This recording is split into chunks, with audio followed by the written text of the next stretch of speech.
I often get feedback that my videos aren't specific enough when it comes to real project work. And the truth is that's on purpose.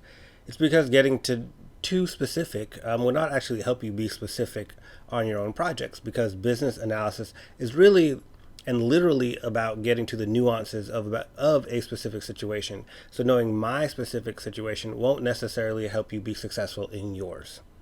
A simple non-IT example would be dating. Let's say I went on a successful date and you wanted to go on a successful date, so you asked me specifically what I said. And maybe I told you that for the whole date we talked about cars and engines, right? So if you took exactly what I did and implemented it on your next date, you might fail miserably. And this is because the reality is you don't need to know specifically what I did on my date.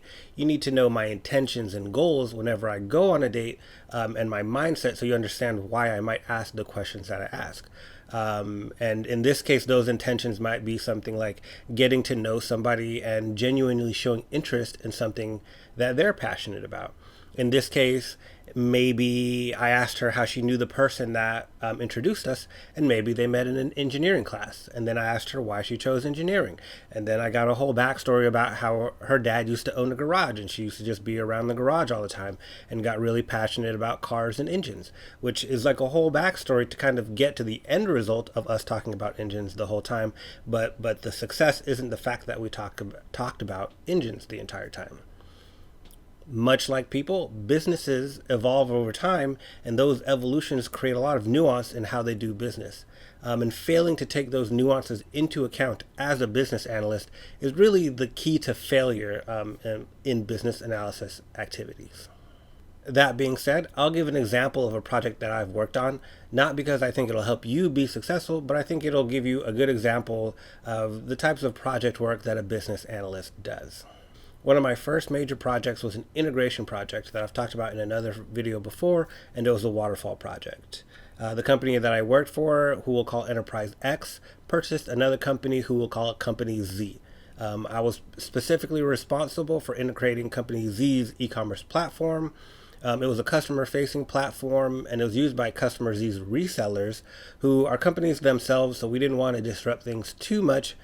So we made the decision to kind of keep the front end as is, and then just send whatever data we collect into Enterprise X, my original enterprise's order management system. I had a counterpart in this project who was responsible for a different order placement system that was used internally by direct sales. Because of that, they were a little bit more okay with disrupting how the application looked and felt. So rather than keeping their application there, we migrated that process into an application that we already had over at Enterprise X. My approach to this project was pretty straightforward because the application already existed and we had to just move that functionality so we could essentially talk to our downstream systems. I just started by going through all the functionalities that already existed and then met with stakeholders to basically ask, hey, are we still using this functionality? And then if so, I understood the data that was collected in that process or that feature to see how it could integrate into our order management systems downstream. On this project, I worked very closely with the order management systems business analyst, as well as the business analyst, my business analyst counterpart, who was kind of working with the other system because they also had to send similar data into the order management system. After requirements design and development happened, and we tested the integration from an e-commerce tool to an order management tool platform, all was good. Then we assembled with the larger program to do end-to-end testing, which is when I really learned how poor of a job that I did. As a new BA, it wasn't 100% my fault, but 100% the kind of things that you would expect a more experienced BA who's been burned before to see coming. Basically, the problem was we were too siloed. For a large organization, there's a whole chain of processes and systems that make everything work. Each piece of the chain had similar decisions that were made, so each link on the overall chain, like product engineering, product management, pricing, sales, order placement, order management, manufacturing, fulfillment, services, and finance, all those teams had to determine what stayed, what changed, and what changed from both a systems and a process perspective. It was a giant clusterfuffle on a colossal scale. all the pieces of the chain, essentially made changes that other teams didn't account for. The end-to-end testing on the program was probably the worst experience that I've ever had in my entire career. Basically, the first link in the chain, the first application or process, starts the process and then sends the information down to link 2 in the process. And then link 2 says, oh no, we've actually changed the process like this.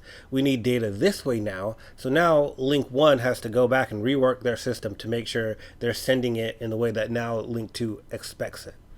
Now that link 1 and link 2 works, now we start the process over. It goes from link 1 to link 2. Then now link 3 says, actually, we changed our process in these ways that you didn't account for. So you need to essentially go back and make these changes so it all works. So then now the process has to start over again. Link 1 has to make changes, and potentially link 2 has to make changes to make sure all the data goes through properly so it can go through get to link 3. What made it even more interesting was that there's actually many different order types. So I just went through link 1, link 2, link 3, which there's probably like 20 links in this entire chain, but that was for one order type. So we had to do that again for, I think, 7 to 10 different order types. So it was a huge mess. And as a BA, when something new has to change in part of your system, you have to check that existing processes and data essentially don't break when you make this change. So it's not like they just tell you, hey, go make this change, and then you do it. You say, okay, they say, oh, we need this data like this. Then we say, what has to change in my application in a way that doesn't break all the things that still need to happen in my application, so that things could flow smoothly. As you could imagine, this was very costly and everyone was stressed out. The leadership was very upset as to why testing was such a disaster, and it didn't help that all the teams were distributed across essentially the entire world. For me, like as a business analyst, when a change came through and I kind of wrote it up for a developer, my development team was on the other side of the world, so they would get it at the beginning of their day. They might start working on it, and if I was unclear about one single thing, which meant they couldn't finish it, then they had to kind of wait until I essentially woke up again to say, hey, what about X, Y, and Z? And then, if it took me a little bit of time to answer that question, during my day, then I send it back again. So maybe something that could have been a 2-hour conversation now takes 3 separate days just to get to the end of. So to resolve this, the leadership cleared out a huge warehouse and flew everyone in from all over the world, and we all worked at a warehouse for like around 6 months to get it all done. One perk was that I got to meet and work with pretty much everyone. So it was good to see senior BAs work, and it allowed me to really network with a bunch of people across the company at all different levels.